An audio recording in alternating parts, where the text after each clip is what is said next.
Trump ఒక్కొక్క టైంలో ఒక్కోలా మాట్లాడుతున్నారు.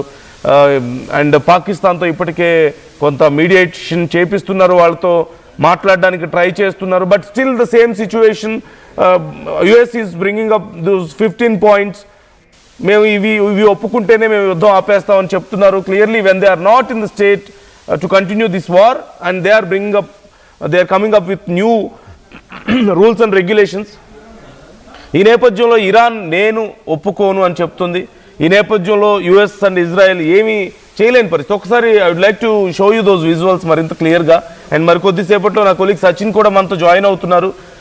సచిన్తో కూడా మాట్లాడి మరింత సమాచారం మనం తెలుసుకునే ప్రయత్నం చేద్దాం. అండ్ ఒక్కసారి ఆ విజువల్స్ నేను మరింత క్లియర్గా మీకు చూపిస్తాను. అక్కడ దాడి జరిగిన తర్వాత ఉన్నటువంటి situation just take a look once.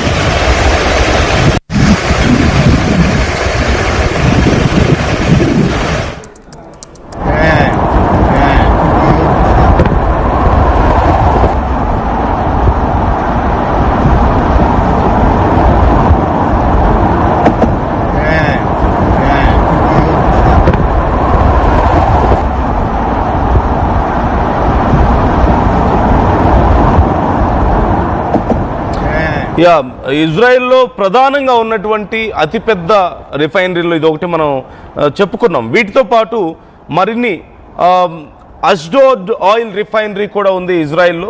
అయితే ఇప్పటికే అష్డోద్ రిఫైనరీ దగ్గర కూడా మరింత వ్యవస్థల్ని కట్టుదిట్టం చేసినట్లుగా తెలుస్తోంది. ఈ రెండు చాలా కీలకమైనటువంటి రిఫైనరీస్, అష్డోద్ అండ్ హైఫా. అయితే ఇప్పుడు హైఫా మీద వరుసగా 3 నెలల వ్యవధిలోనే 2 సార్లు అటాక్స్ జరిగాయి.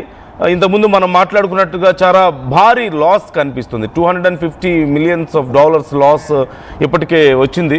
మరోవైపు ఈ అష్డోద్ ఆయిల్ రిఫైనరీ మీద కూడా అటాక్స్ జరిగే అవకాశాలు ఉన్నట్లుగా తెలుస్తుంది. ఇరాన్ ఇప్పుడు ట్రై చేస్తున్నట్లుగా తెలుస్తోంది. ఒక్కసారి ఇప్పటికైతే అష్డోద్ కొంతవరకు సేఫ్గా ఉంది అంటూ ఇజ్రాయెల్ ప్రకటించినట్లుగా తెలుస్తుంది. నా కొలీగ్ సచిన్ జాయిన్ అవుతున్నారు. సచిన్ అడిగి మరిన్ని డీటెయిల్స్ తెలుసుకునే ప్రయత్నం చేద్దాం. సచిన్, ఈ హైఫా రిఫైనరీ మీద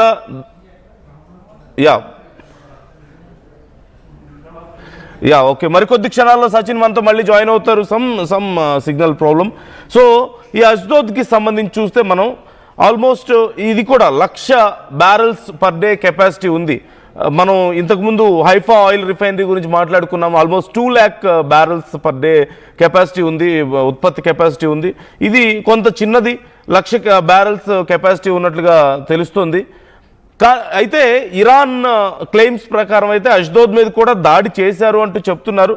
కాకపోతే దీని మీద పెద్దగా అసలు డ్యామేజ్ జరిగినట్లుగా లేదు, కొద్దిపాటి డ్యామేజ్ జరిగింది. సో అది ఒక నష్టం కిందకి రాదు అంటూ ఇజ్రాయెల్ ప్రకటించుకున్నట్లుగా తెలుస్తుంది. And at the same time Iran ఇప్పటి వరకు ఈ డైరెక్ట్ మిజైల్ డ్యామేజ్కి సంబంధించి, మిజైల్స్ వల్ల మేము డ్యామేజ్ చేసామనే దానికి ప్రూఫ్ ఏమీ కూడా బయట పెట్టలేదు. And Israel is saying it's not damaged అని చెప్తున్నట్లుగా తెలుస్తుంది. అండ్ సో ఒకసారి డీటెయిల్స్ తెలుసుకుందాం. సచిన్ జాయిన్ అవుతున్నారు. సచిన్, ఇప్పుడు ఈ హైఫా రిఫైనరీ మీద దాడి చేశారు అండ్ అష్డోద్ మీద కూడా దాడి చేసే అవకాశం ఉంది రిఫైనరీ మీద అంటూ చెప్తున్నారు. అంటే గతంలో దాడి చేశారు కానీ బట్ లాస్ ఏం జరగనట్లుగా కనపడుతుంది. సో మేజర్గా ఈ ఆయిల్ రిఫైనరీస్ అండ్ స్టోర్స్ మీద, ఇజ్రాయెల్కి సంబంధించిన స్టోర్స్ మీద ఇరాన్ ఫోకస్ చేస్తున్నట్లుగా కనపడుతుంది.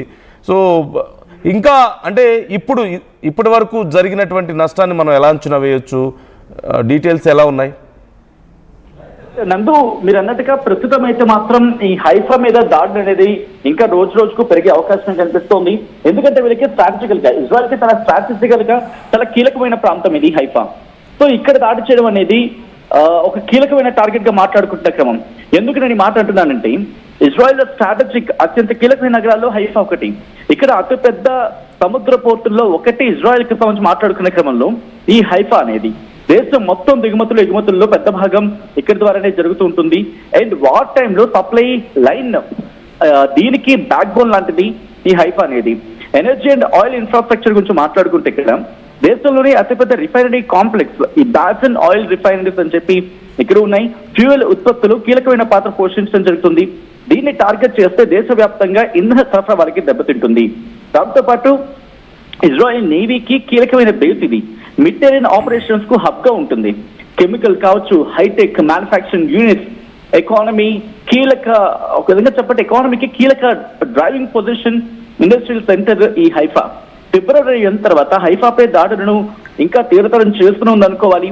మరి ముఖ్యంగా ఫిబ్రవరి 28న యుద్ధం ప్రారంభమైన టైంలో డైరెక్ట్ గా హైఫా టార్గెట్ కాలేదు, కానీ బట్ ఆ ప్రాంతాలకు సంబంధించి చుట్టుపక్కల మాత్రం